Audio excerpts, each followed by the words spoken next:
Hello and welcome to Dotto Tech. Nowhere in the digital world have things changed as much as they have in the area of digital photography.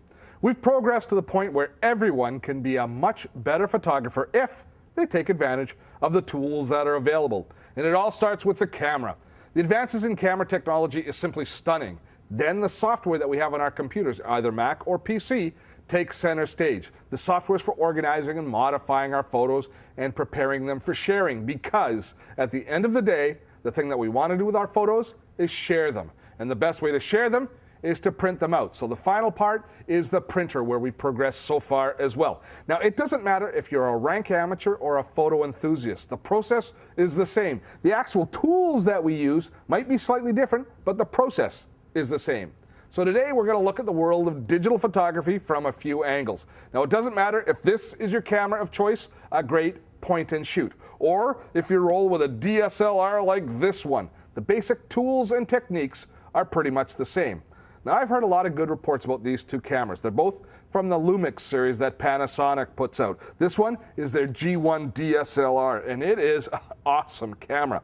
But my camera of choice is the point and shoot, because I'm all about instant gratification and I don't want to work too hard for my pictures. So I was quite intrigued by the DMC FX150. It's been a while since we showed you the bells and whistles of the current crop of digital cameras, and to be honest, I haven't been paying that close attention to the digital camera world for a little while. But look what they've come up with while I've been paying attention elsewhere.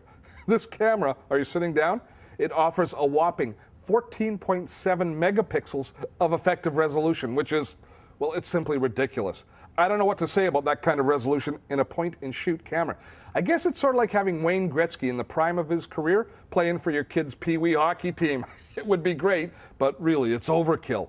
The lens? A 28-100 Leica DC Vario Element lens. Now, some people are of the opinion that Leica makes the finest lenses in the world, and after using this camera for a while, I'm certainly not about to argue with them. So I took this camera for a bit of a test run the past week or so. I gave it the old Dotto test. Niece's birthday party on the weekend, and then I had a quick road trip up to Whitehorse early in the week. I took the camera with me, and I was really impressed with what I saw. It's a point-and-shoot camera that thinks it's a DSLR. You can save these images in Camera Raw format as well as JPEG. Now, Camera Raw gives serious photographers tremendous control over their images after they've taken their photos. And to be perfectly honest, it's way beyond what I use in my personal life, but it is a great option to have. This camera, I mean, just capturing images at nearly 15 megapixels alone, as far as I'm concerned, is overkill. I keep my snapshots to around 5 megapixel, but that's me. Your mileage may vary. Now, my real measure of a point-and-shoot camera is how well it performs in auto mode.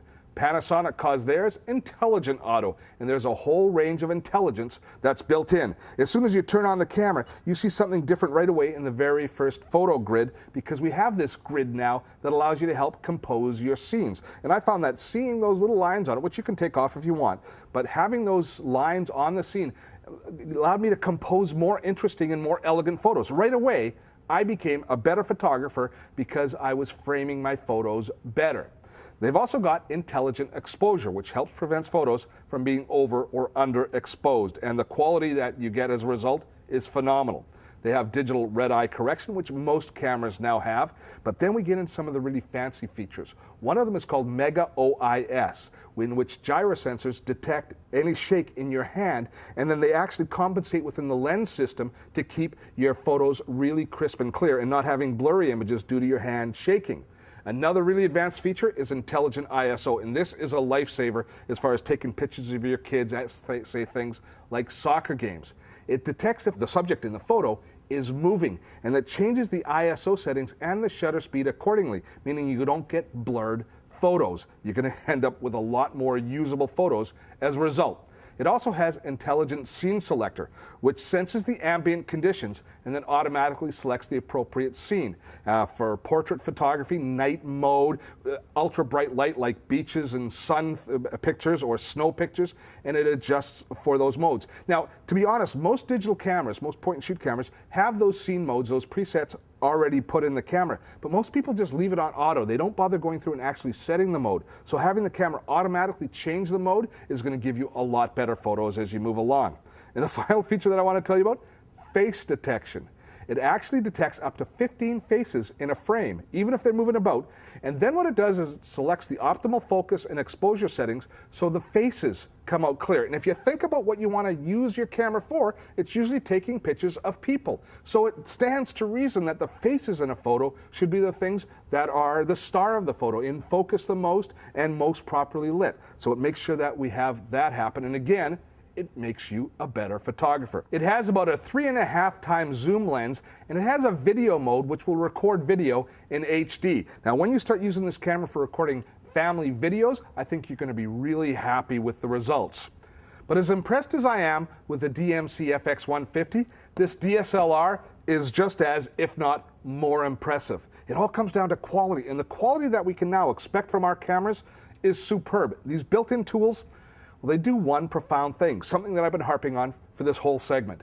They make us better photographers, and being a better photographer makes us want to do more with our photos. And we'll show you just how to do more with your photos when we come back.